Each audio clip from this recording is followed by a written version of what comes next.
the show. It's been a while since I made a video. And I've met some of you recently in person at a couple of events, and you've asked me to make videos more frequently. And I always like plan on it. It's honestly, I'm often guided to make these videos when I have a specific message, and there are just periods of time where I'm not given a specific message to convey. So please don't take my infrequency as a lack of interest in kind of helping and guiding. It's just I kind of gotten to the point where I do what I'm told, and when I'm guided to make a message, then here we go. And today I got a bunch of things to talk about. So this has been a wild year for me. If you had told me like 2 or 3 years ago all of these things that I would have experienced this year, I would have probably thought you were nuts. And what's interesting is that I had like periods of time in the last 15 years where like a couple of years like flew by and I didn't really feel like a whole lot happened. Like I was kind of doing the same things every day. I was very routine oriented, wasn't doing a lot of like adventurous stuff. And so 6 months could fly by. And if I had to make a list of like what are all things you did in the past 6 months, I might have had a hard time like filling up a page. That is not the case now. So it's June 2024. Going back to January, I'd fill up pages and pages and pages of stuff that I've been up to. Some, good, some challenging, some difficult. So if nothing else, this kind of spiritual journey that I've been on has kind of forced me to do a whole lot of uncomfortable things. It's forced me to reevaluate a lot of beliefs that I have, kind of let go of fears and childhood wounds and all that kind of stuff. And it's been, I wouldn't change it for the world, even though there has been a lot of, heavy emotions at times, a lot more tears this past year than probably in my entire life, which is kind of nuts. I think that as you ascend and figure out what this matrix thing is all about and how to navigate in it from a place of the observer and not just the participant, there's a lot of like shackles that have been, in place for decades. So to release those old fears and beliefs ain't a picnic. And it's certainly not something that just takes 5 minutes. So a couple of lessons that I've learned the past couple months, maybe even just the past couple weeks, to be perfectly honest, I'm going to talk about right now. So the first thing that I have understood is that the intention with which you do anything is substantially more important than what you do. So you could do the right thing for the wrong reason, and it's not really the right thing.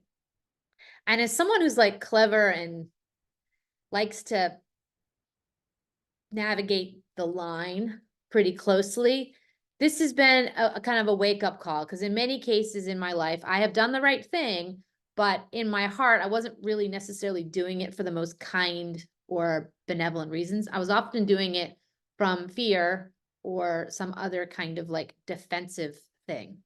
And this kind of ties into the idea of giving and receiving. And I've had a lot of loops in my life where I have given and had things given to me specifically because the other party wanted to receive something. This is often referred to as a very transactional relationship or transactional friendship. I've certainly had these in my career and in my personal life where you have relationships with somebody and you give simply because you want to get something in return.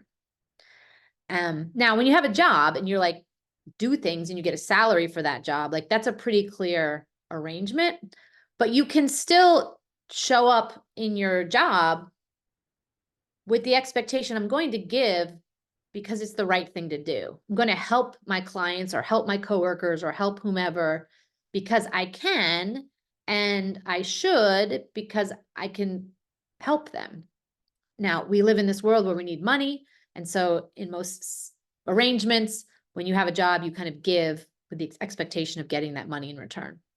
But if the only reason you're doing it is money, that's something to evaluate, because it's going to keep you in a low vibration state where you are stuck in a transactional loop where you're only giving because you want to get, and then you're going to attract people who are going to treat you that way. They're only going to give to you because they expect something in return. And what happens is it becomes this like hamster wheel where you're trapped and you're only able to receive if you have given first. And it doesn't have to be that way. And one of the most amazing things about either having a dog or a young child, the child doesn't have to necessarily be yours, one you spend enough time with, is you realize that like not all of life is like that. That you can have a dog who you love to pieces and loves you back, but then one day like wants nothing to do with you, or goes and gets pet by someone else, or some other action that maybe doesn't make you feel good at that moment. And we generally don't hold grudges against dogs because they do something we don't like. Like they could, destroy your favorite pair of shoes or chew up your wallet, or, I know people who've had labs who like destroy furniture and all sorts of stuff. And they're not doing it to be mean. They don't really think about it. And we don't have those same level of expectations for dogs. So going back to my example, if you only like were nice to your dog because you expected your dog to be unconditionally nice back to you, that would be a frustrating loop. Same thing with babies. Like you can, obviously, if you're a parent, you take care of a baby, you feed it, clothe it, love it, all the things that you do. And there are often times where that baby is not so nice back to you. It might puke on you. It might like scream at you. It might refuse to eat. And that, as a parent, it helped me understand that like not all relationships are going to be transactional, and you can give and love and not always have to receive back. I'm not advocating for being in relationships where you're poorly treated. That's not my point here at all. It's actually a more liberating thing to enter into situations in life where you give because it's the right thing to do and not just because you want something back in return. I've had a lot of evaluating of relationships this year and seeing how I've gotten myself into situations where I constantly have to kind of like prove my status or standing. And this goes back to my childhood. And I think a lot of people get trapped in this matrix game of having to earn your place wherever it is on a constant basis. And this creates this model in our minds that in order for me to be safe or successful or loved or even happy, that I have to receive all of these things in equal compensation for what I have given.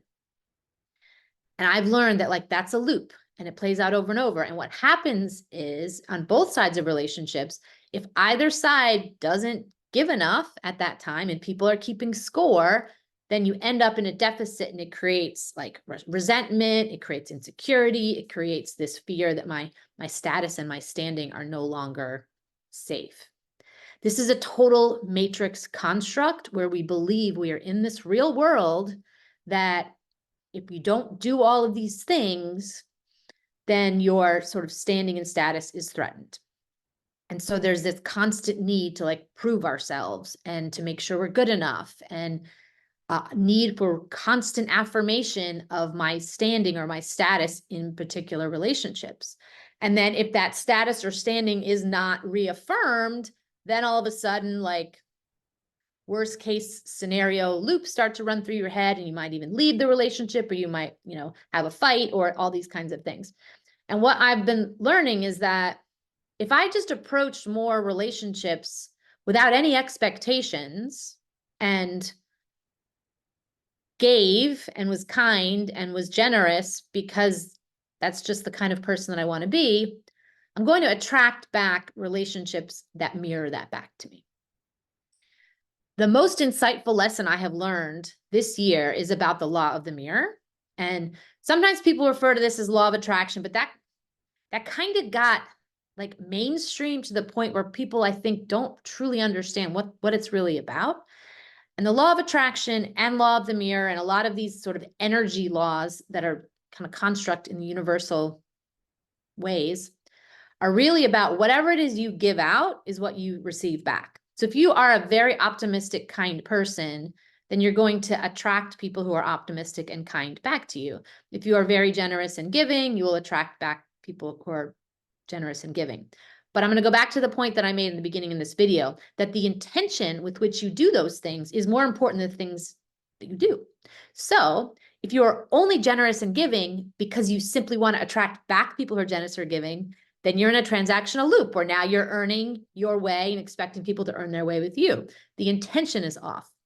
So when you can liberate yourself from needing to be safe and affirmed, at least in the context of relationships, it can allow you to actually just be a good, generous person without doing it because you want to attract the thing back.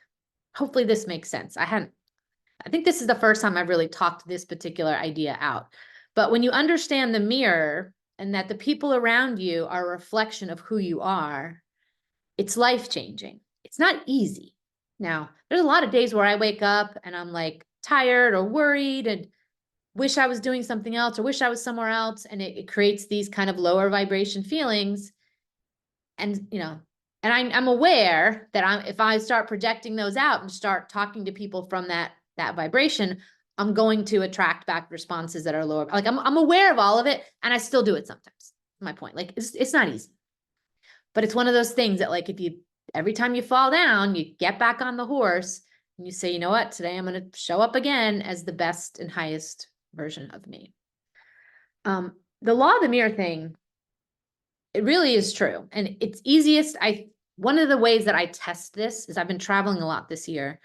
And when you are in a place where you're completely away from like your normal environment, where your normal habits are not there, the normal people you talk to are not there, the normal conversations you have are not present, and you're in a completely new environment where nobody has any expectations of you at all, you can change who you are to test this out. And I've been doing this.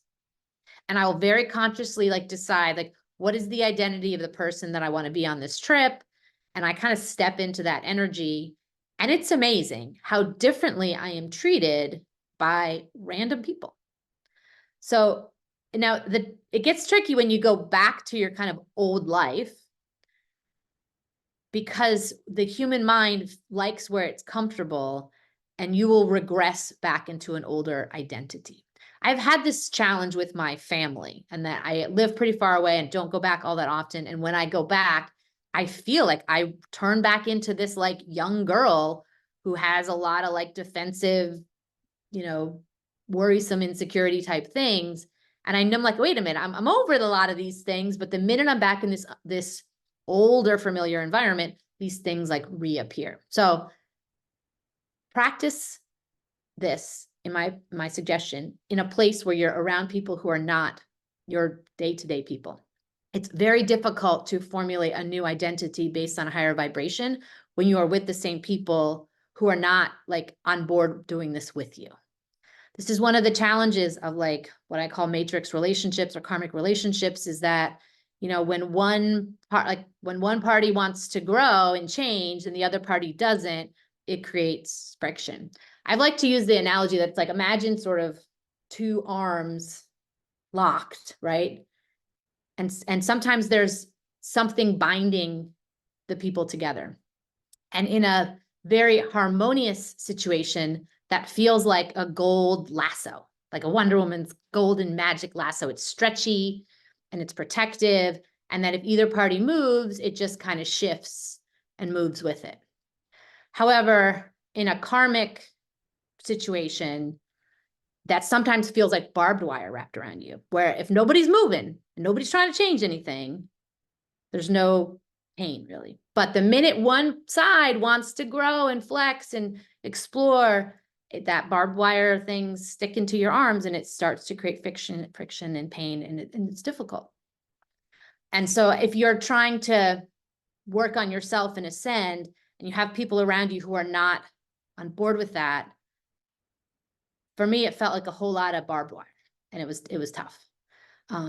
Which is why that I think if you want to work on some of these things yourself and you're newer to it, find a way to practice some of these things in an unfamiliar environment so that those barbed wire, barbs, I guess the barbs, the barbs don't stick into your arm and discourage you, because it just feels like it causes more trouble than it's worth. All right. So the intention with which you do everything matters more than the thing you do. And be mindful of getting into these loops, relationships, whatever you want to call it, that feel very transactional, where you're only giving to receive and you're creating these environments of expectation. And this kind of ties into something else that I wrote a thread on Twitter about this a couple days ago. Free will is an interesting thing, and it's widely discussed, especially in the context of like Christianity. And people have pretty clear definitions in their mind about what that is. And I've come to a new understanding that, to me, it's all about choices. And that when you have free will, you have the ability to choose A or B. I'm going to make this a simplistic metaphor just to make my point. And so if you always have the ability to choose between A and B, in most cases, if those choices feel differently, one is more aligned with your heart or with the love vibration, which is about doing the right thing, about being more generous and benevolent. And then there's another choice, which is going to be the lower vibration choice, which is more about the ego and more about protection and safety and sometimes defensiveness, but sometimes it's also about status and security and success, kind of all the material rewards in the world. And all day long we make choices, and sometimes these choices are like no big deal. Sometimes they are more significant. And if you can start to identify that when you're given a choice and you feel like you have to think about it, like it's a choice where the options feel quite differently, try to align with, or at least understand, which one of these is the higher vibration choice? Which one of these is aligned with this kind of love vibration where I'm not really going to be worried about me. I'm more focused on what I'm doing and am I doing it for the right reasons? And the other choice is going to be like, all right, am I doing this because I want to win? I want to succeed. I want to gain. And I'm not saying that succeeding and winning are bad necessarily, but when you have the choice to do something that is from a place of love versus something that's from a place of fear, be aware that this is what, in my opinion now, free will is really all about. You have the choice to operate in a higher vibration or in a lower vibration. And the more I become aware of this, like in the moment, the more it helps me make the right decision, even if I don't feel like I'm going to gain from it. Like I'm not giving as much just to get as I used to. Now, am I perfect at this? No, not even close. Starting to be aware is the understanding. So that, as you move forward, you can make these choices consistently without running on autopilot. Because one of the things about the human the mind, I guess, or like how we operate is, we have a couple of different identities that live within us. You have your inner child, things that you figured out as a kid. Then you have sort of this more higher self, this more spiritual, kinder, more generous side. Then we have often the one that I consider the person like running the car, the day-to-day one. And not all of these sort of identities within us always align and want to do the right things in the same way. Which is why sometimes you'll notice like people might act out of character at times. You're like, you might know someone really well, and then one day they do something that's just like incredibly kind and gracious, or they might do something that's super jerky and you're like, I can't believe they did that. So when people act out of character, the way I look at this is that there's different identities within us, and sometimes they take turns getting a hold of the wheel. And if you can learn how to identify which of your identities is the kind, benevolent, higher vibration one, and you can get in the habit of giving them control of the wheel, your life changes, because what happens then is that you start to emit a higher vibration of energy, and it will attract back to you experiences and people who are operating at that higher level. I mean, we've all known people who kind of seem like they're always down on their luck, like the same crappy things keep happening to them over and over. It's like a pattern. Well, that pattern, and this is where like learning how to take responsibility for yourself is so key, because if you let go completely of the idea that you're ever a victim in anything and that it's always your choices that got you into any situation, the most empowering thing about that is you can make different choices moving forward to not get into those same situations. And this is a controversial topic because getting into victim shaming and blaming people for really unfortunate things. And And I've been through quite a few, quite very unpleasant, unfortunate things. And I now like understand that there was a set of choices that I made that got me into whatever that situation was. And it's not about blaming myself. I'm sure, I mean, sometimes as an empath, like you have to experience the most heaviest emotions to really flex your muscles in that area. And so, however, I'm kind of trying to not learn as many difficult lessons at this stage. And I know that it comes from making decisions from a higher vibration place and not repeating these same loops where my inner child or my ego or my shadow, whatever you want to call it, this lower vibration entity that makes decisions from a place of fear, I'm working actively to not let that entity have control of the wheel. Like it can exist. I'm very kind and patient with her at this point, but I don't need her to make decisions for me anymore because I'm no longer like a little kid who has to, you know, figure out how to navigate in this scary, dangerous world. Now, raising your vibration can be done in other ways too. It's not just about like choices all the time. When you understand the idea that everything is energy, like literally everything, it affects other choices. So for example, I really strongly believe that food has a specific vibration level to it. And that vibration is a combination of the actual food itself, like, is this an apple or is this a McDonald's cheeseburger or is this, a glass of water? And all of those things hold a vibration, like based on the ingredients. And then if you're in a situation where that food is being prepared in some way from somebody, the preparer of that food, the vibration with which they do that also gets into the food itself. So, for example, let's say you go to a restaurant where there is a chef who takes incredible pride in like plating the food and making it look beautiful. That like love of their craft is going to be, it's literally in the food. Consequently, if you went to some Taco Bell or fast food place where, an unhappy teenager who hates their job is there and they're just like slinging it around and slopping it around and not caring at all, that energy is going to be in the food. So if you do all this work to raise your vibration and then you turn around and eat junk food that's low vibration in its ingredients and prepared by people who don't care or aren't putting any kind of loving vibration into that, you're kind of like setting yourself backwards unnecessarily. Meaning you do all this work and then you knock yourself down.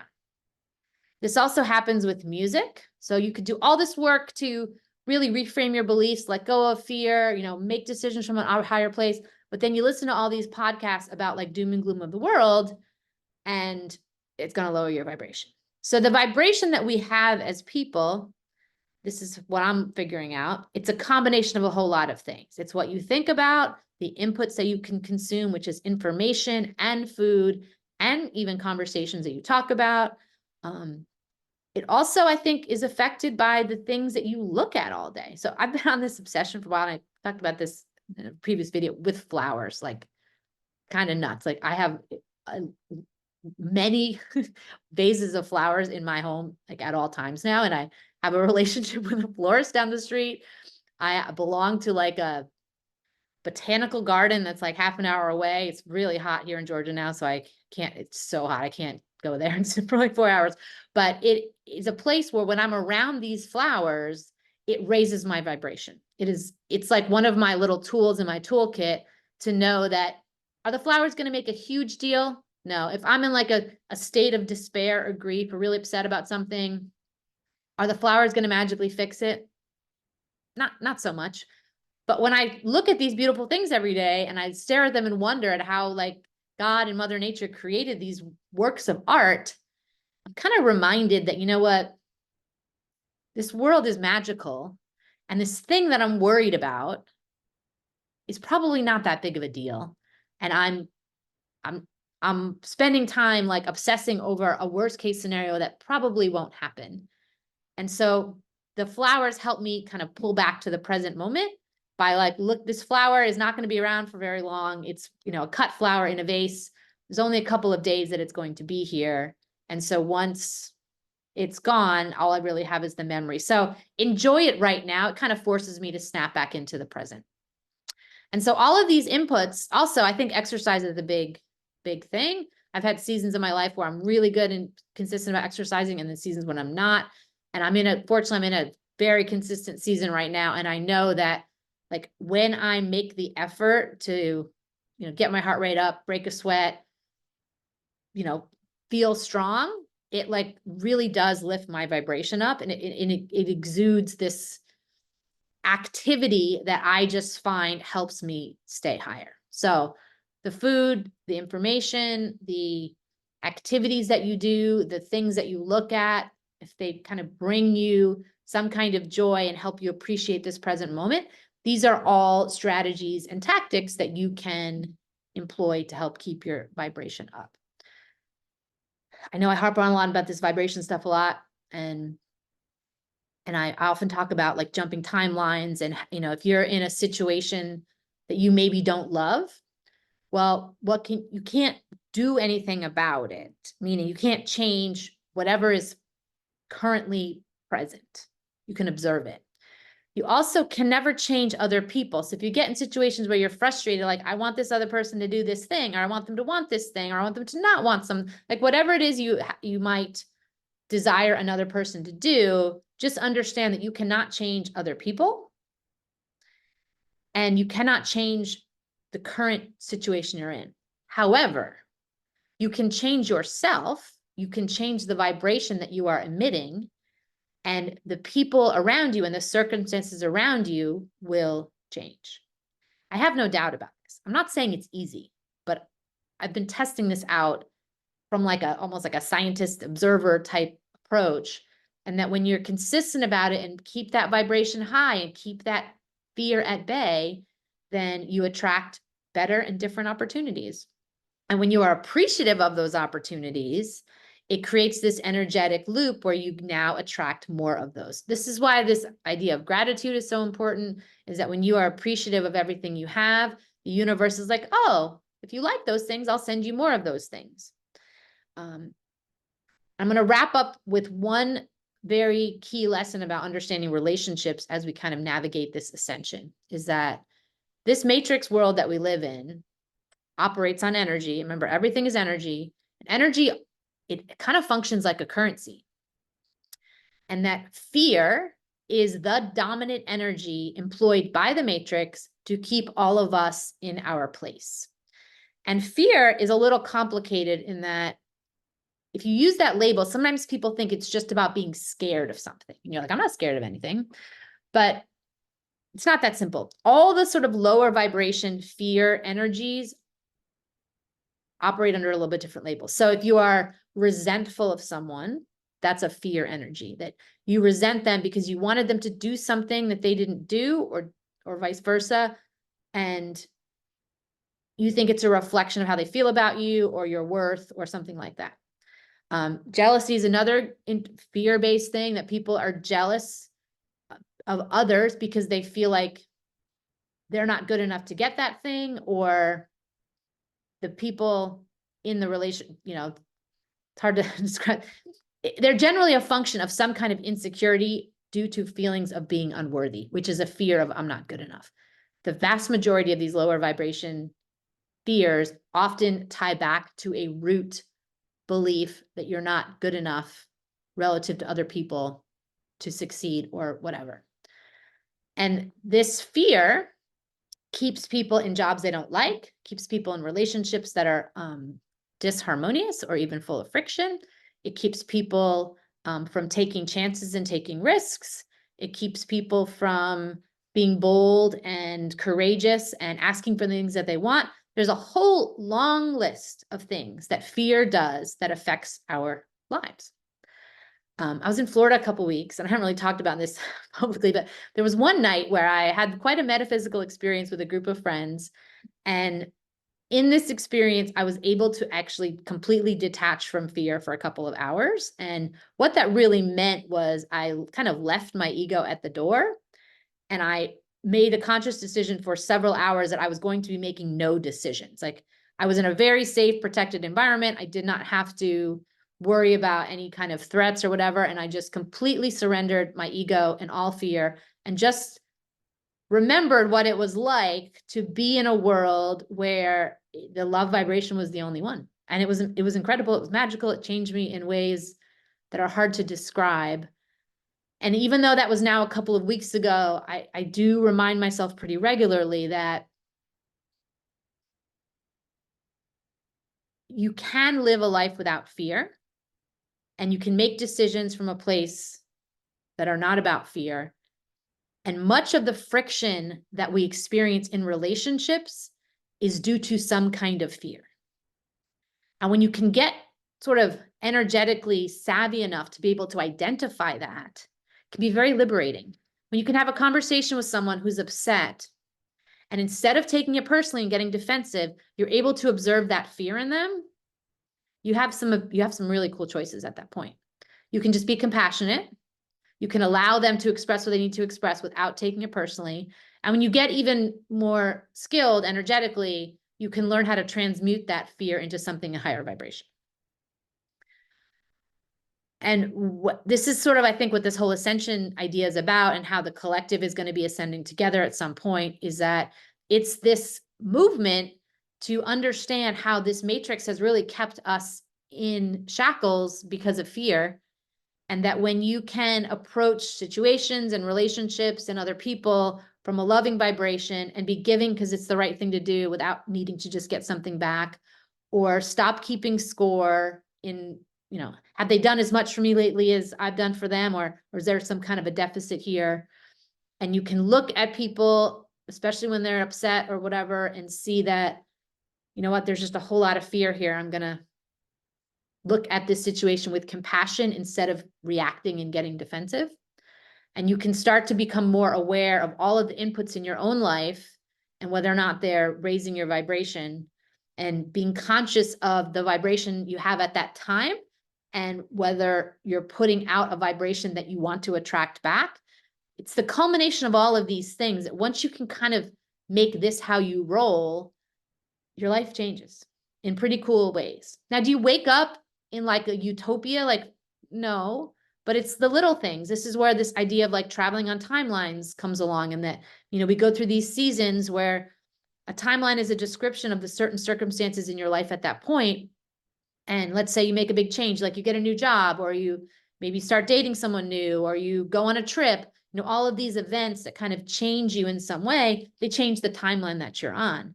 And if you want to be moving towards a higher timeline, or the golden timeline, or the Dharma timeline, it's this combination of making sure that you are doing things for the right reasons and raising your vibration enough that you attract that timeline in.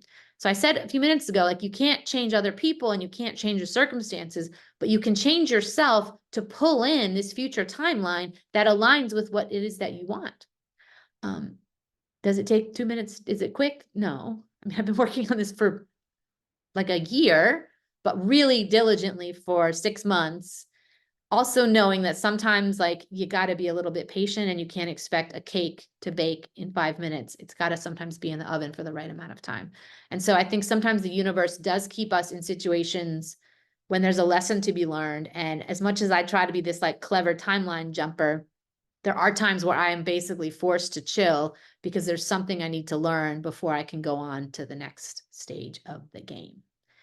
And every time I get sucked into something that is very difficult or upsetting, when I can find it in myself to remember that this world is not what we think, and that it is more of a game than we might realize, and that we are both able to make decisions as the observer and as the participant, it helps pull me out of feeling like I'm trapped or a victim. Like, a victim mindset is one of the pitfalls to staying stuck in the matrix and in a lower vibration. When you can realize, like, hey, I'm not a victim, I'm here, I can change things, I can jump to a different timeline, then you have this freedom to rise above it. And so, all right, that was my message for today. Got any comments or questions? Feel free to let me know, and I will see you in the next one.